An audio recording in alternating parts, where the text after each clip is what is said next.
From a real bike's name? It actually is, yeah. Yes. Norco Magnum, yes. And that's his mountain bike. Yeah. From start to finish, final edit, how long did it take you? On the first draft, you mean, or No, or, from start to that's finish, yeah. final edit, how long did it take you? Oh, that's another story. Well, well,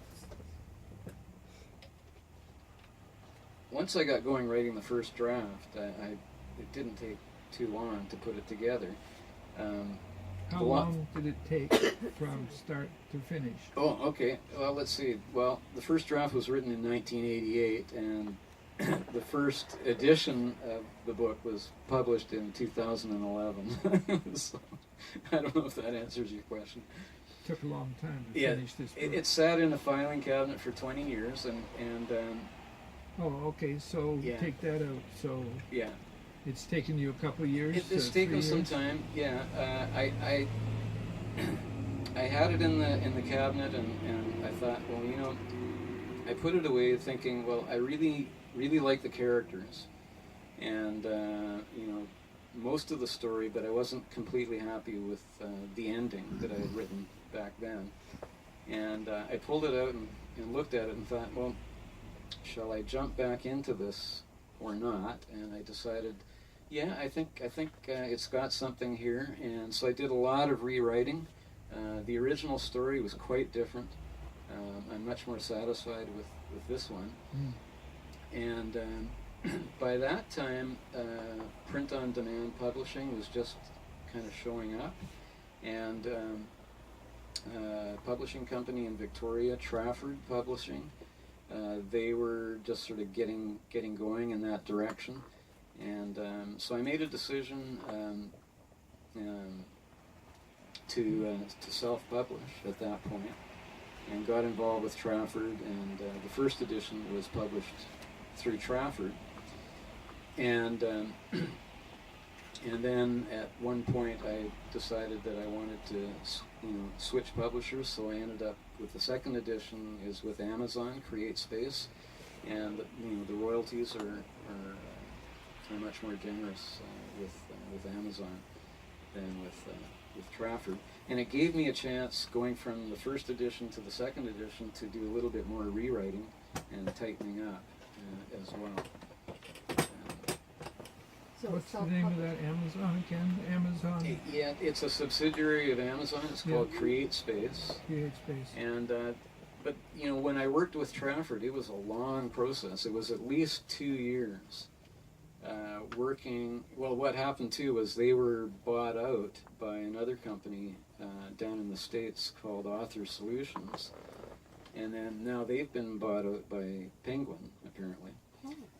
But it was a long process getting the look that I wanted with the book, getting the format where I wanted, and the size of the illustrations and the quality of the cover and all that kind of stuff.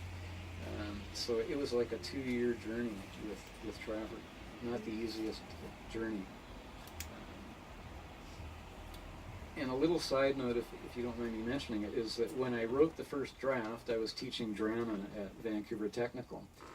And one of my students, whenever we put on plays and any kind of theater stuff, he was a great artist, and he loved drafting up all the programs that we did for the shows, and he had that comic book style.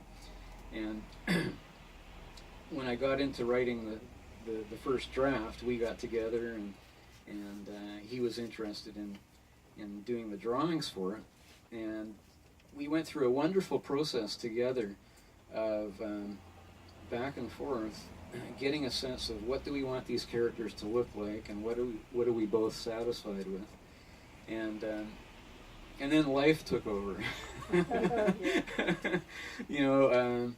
Marriage, children, divorce, back into teaching, and sitting in a filing cabinet for 20 years, not having much time to do a bunch of writing.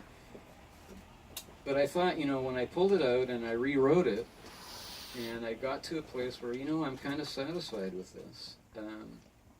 Maybe George might want to jump on the bandwagon again. And it took me a while to even locate him. 20 years later, this is my former student. And we reconnected, and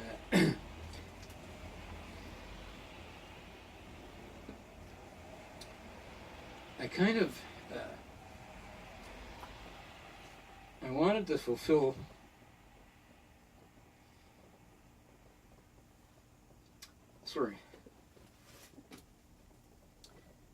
kind of like fulfilling a promise.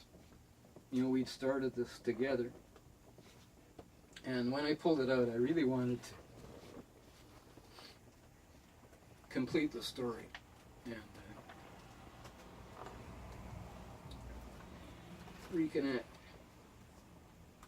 for our first meeting. In the meantime, he's now married, and he's an accountant, and he's hardly had any time to pursue his pleasure of drawing and doing artwork. And he's got a son, and he's living, he was living out in Cloverdale, and he told me that next to his computer, he had my first draft in a duotang, using it as a paperweight for 20 years. All his paperwork and stuff next to his computer. On top of it, he had used he said, I've been waiting, for 20 years. Wow. So it was wonderful to get back together, and he said, I'm on board, and all fresh drawings, and the drawings that he did in the first place when we did the first draft, I love them. They were great, but he wanted to just be totally fresh and jump into it, and so that was really the joy of one of the big joys of doing this project was reconnecting with George and completing on a promise, and actually producing a book and getting it out there. And I'm really proud of his illustrations. And what I love about the illustrations is they do characterize, my intention throughout the story is that in the background there's a kind of a comic tone and rhythm throughout, and that particular audience of, say, the perfect audience would be a boy 10, 11, 12, 13 years old, just enjoying a simple adventure story and enjoying the illustrations, and hopefully, like I say, reading or reaching out and grabbing a dictionary, but these days, looking it up on the computer or the iPad. But the hope was that also the vocabulary would expand, and there would be more of an interest in literature. Also, people have shared with me, adults have shared with me, that they got quite a kick out of reading the book themselves. So I was hoping to kind of capture those two audiences.